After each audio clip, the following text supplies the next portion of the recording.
Hi, children. Whenever you go around, you can see lot of trees, lot of plants, a lot of people roaming around. Am I right? So many vehicles going. At the end of the day, if anybody asks you how many vehicles did you see, it can be two-wheeler or four-wheeler, or if anybody asks you how many people did you come across of the whole day, or even on extending question like how many leaves did you see on any particular tree. So there are certain situations wherein that it is not exactly possible for us to give the specific number. Am I right? I know that it is not possible to count those things exactly. Of course, to some extent it is possible also, but most of the time it is very much difficult to remember those things. I can understand. So at that situation, branch of mathematics that will jump in to help each and every one of us, this is called as algebra. My question is very simple. How many leaves are there in that tree? Algebra will help us say X number of leaves. Isn't it? Did you get my point? X number of leaves on the tree. There are N number of people going all around in that particular time interval. There are M number of vehicles that go every day in front of my home.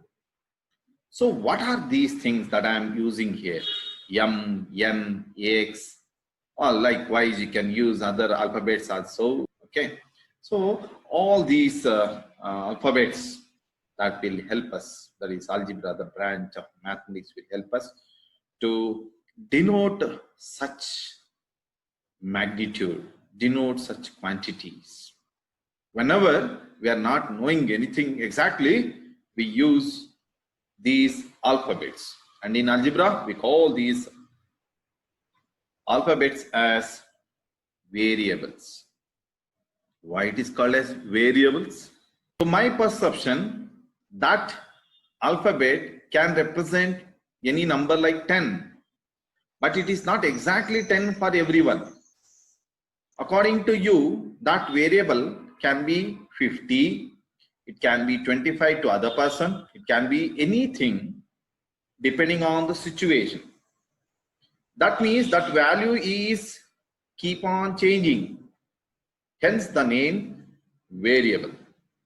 You cannot call 20 as variable because 20 remain as 20 wherever you go. To any person it may belongs to. 20 means there must be exactly 20 objects or 20 thing, anything that what you are counting. So you cannot consider 18 and telling, yeah, take this 18 and this is nothing but 20. But any value which is not going to be fixed, those values are called as variables. So variables are nothing but that will help us to denote the particular value, that is called variables. And variables are always denoted by the lowercase, the small letter of English alphabet, but don't use O, okay, because O and 0 almost looks like the same. That's why, except that you can use any of the alphabet in the lowercase, and all these alphabets are called as variables.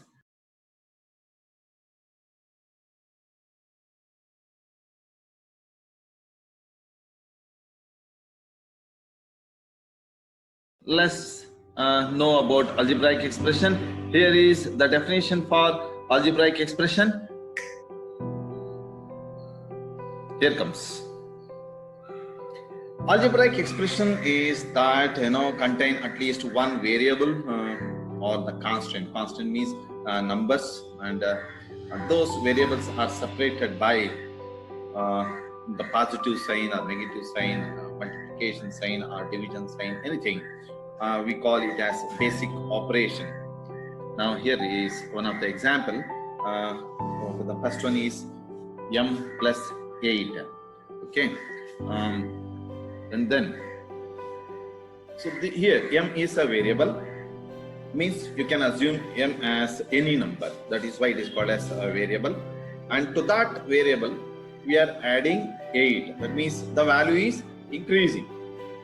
Or you can say 8 more than or increased, like that. And one more example, that is r minus 3. Any variable is at r. So we are subtracting 3 from that. That is what r minus 3 means. Okay. And then that is a variable is a letter or symbol that represents the unknown quantity, and it is almost represented by the lowercase of alphabet. Okay, and then that is a definition for variable, and next here comes, and it is the definition for constant. Oh, something is falling down. Yes, here is a constant is a number. So I have told you is counting numbers that does not change because it is fixed. Correct? 20 means 20 wherever you go, isn't it? So that is why it is called constant. And then here is one more, coefficient. Co means something associated.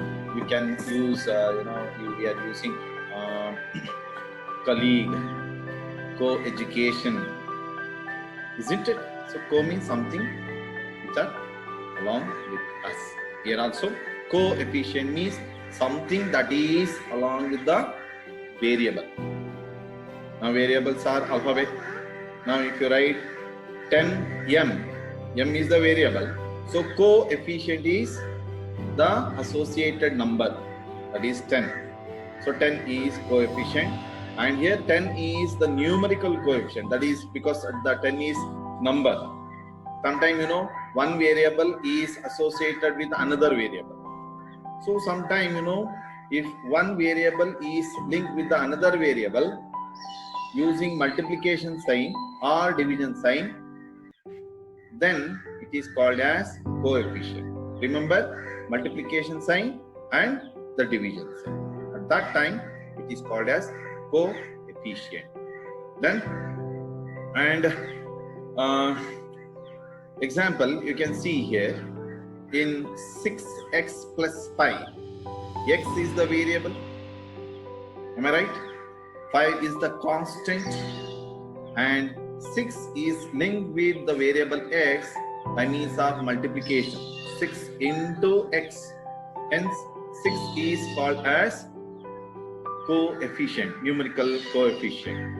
And the next thing is, we are using the variables, we are using the numbers, and they are separated by the plus sign and minus sign. Okay, when they are separated by plus sign and minus sign, the term before the plus sign or minus sign and after the plus sign and minus sign, within that, whatever we are getting, that each and everything thing is called as the term. Example, you can see here 5x plus 6 minus 4y. So between 5x and 6 there is a positive sign, and between 6 and 4y there is a negative sign. That means between the two plus sign or minus sign or either the two, whatever you are getting, it is called as term. Now you can see there are 3 terms. The first is 5x, second is 6, and third is 4y. So there are 3 terms in that example. Okay.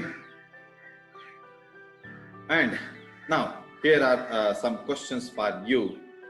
That means these are the things that we will come across daily.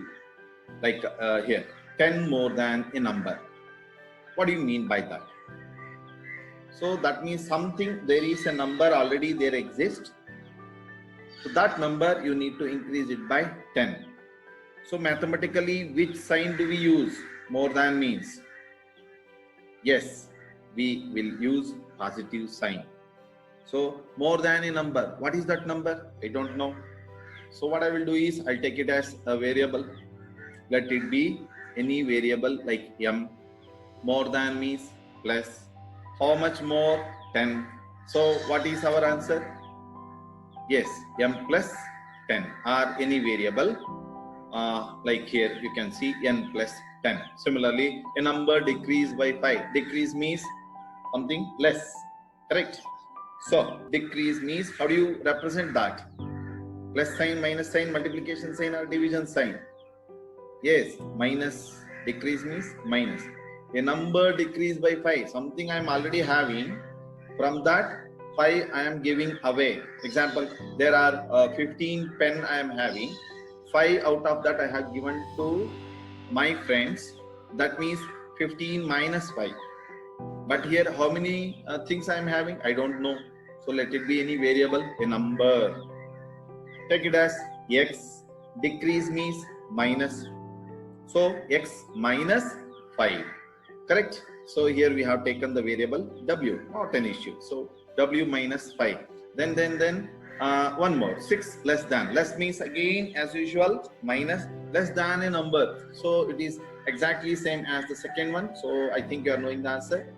You are right. It is x minus 6. Moving on, a number increase. It is same as the first one. Increase means plus. So variable plus 8, that is n plus 8. Then sum. Sum means add. Sum of a number. That means a variable, a number. I don't know which number is that. And 9. So here what you should do? Number, variable plus 9. Okay. So that is n plus 9. Then 4 more than a number. Correct? More than. More than means, more means plus a number. I don't know which number. So from where you are, go 4 steps ahead. That is what the meaning of this. So 4 more than a number. So variable more than means plus. So variable plus 4. Here y is the variable taken. So y plus 4. Now 3 more examples. That is for you. You try on your own. Scott's brother is 2 years younger than Scott. Sum of 2 numbers is 12. The difference between 2 numbers is 5. Okay. Then next is, here comes the answers for you. See, in the last but one example, sum of 2 numbers is 12. I don't know both the numbers. What to do at that time? Yes. So let us take 2 variables. So the 2 variables I have taken here is v and c. So answer. Now here you see I have considered one expression 4x minus 3y. Okay, how many terms are there? 4x and 3y separated by negative sign. That means there are 2 terms. The first term is 4x and second term is 3xy. So that there are 2 terms, and when you try to expand that 4x, you are getting 4 and x. We call that 4 and x as factors. Okay, and here similarly 3xy is another term which are having the 3 factors in it. Of course, this 4 you can even further factorize it as 2 and 2. Am I right? So this is how the expressions are classified as terms and then factors. Factor means anything which are separated by multiplication sign, then only we use the word factors, not otherwise. Remember. So that means in the third step, 4x and 3xy, all these must be linked with the help of multiplication sign. That is 4 into x and 3 into x into y. Okay, that is what. The next is here, extension of that, like terms, and one more is there. It is called as unlike term. Like terms means when you variables of all the terms are same, only variables, okay, not the constant. The variables are same, it is called as like term. Now in the example, Out of these 4 terms, there are 4 terms. Okay, 2xy, 3x, 5xy, and 4. Out of these, when you write the factors, xy and xy are the 2 same factors, correct? Forget about numbers, only variables. Hence, 2xy and 5xy are called as like terms. And unlike term, anything against of that rule is considered as unlike term, any of that. Okay, that means if even only one variable in the factor form, if only one variable is also different, it is considered as unlike term. Okay, then moving on here, when you count up the terms in any expression, when you count up the terms, if you are counting ends with 1 term, ends with 2 term, ends with 3 terms, we have placed them in different categories. If it ends with only 1 term, we call it as monomial. Okay, that means in between the elements, there will be no plus sign, there will be no minus sign in between, actually. If there are no plus sign and minus sign, because plus and minus sign only that will determine, that will differentiate the terms. So in case of monomial, there are no positive sign, there are no negative sign in between any 2 numbers. It can be the constant or the variable. At that time, it is called as monomial. Example, you can see it is 5x. So you can write it as 5 into x, but it is not possible to write it as 5 plus x. Hence, it is 1 term. 7ab, that means 7 into a into b. So 1 term altogether. So that the factor that determines is plus sign and minus sign, not the multiplication and division. One more example, minus 41xyz. All these 4 things, 41, x, y, and z, all the 4 are separated by multiplication. Hence, it is also monomial. One more example, if you write 3m by n, 3m divided by n, is also monomial. That means the elements can be separated by multiplication sign and division sign. That time it is considered as monomial. Okay, now moving on, binomial. I think you can, when you count the terms. So in the example, 5x plus 7. Before that plus, there is 1 term, and after plus, 1 more term. So there are 2 terms. Hence, it is binomial. Similarly, trinomial is 3 terms. That means the terms means they should be separated by plus sign or minus sign. Okay, doesn't matter. That is called trinomial, and altogether it is called as polynomial. So that means polynomial, poly stands for many. Actual meaning of poly is many. Polynomial contain 1 or more terms, as you can see the example. Okay. Next is, here is a few questions for you. So out of this, you need to classify them, you need to categorize them as monomial, binomial, and trinomial. Okay, so children, today I think the introduction part about polynomials we have discussed, and you people came to know the exact meaning of the polynomial and how it has been classified as monomial, binomial, trinomial. Also, what is the difference between like term and unlike term. We will have such classes in coming days. Okay, enjoy learning. Have a nice day. Thank you.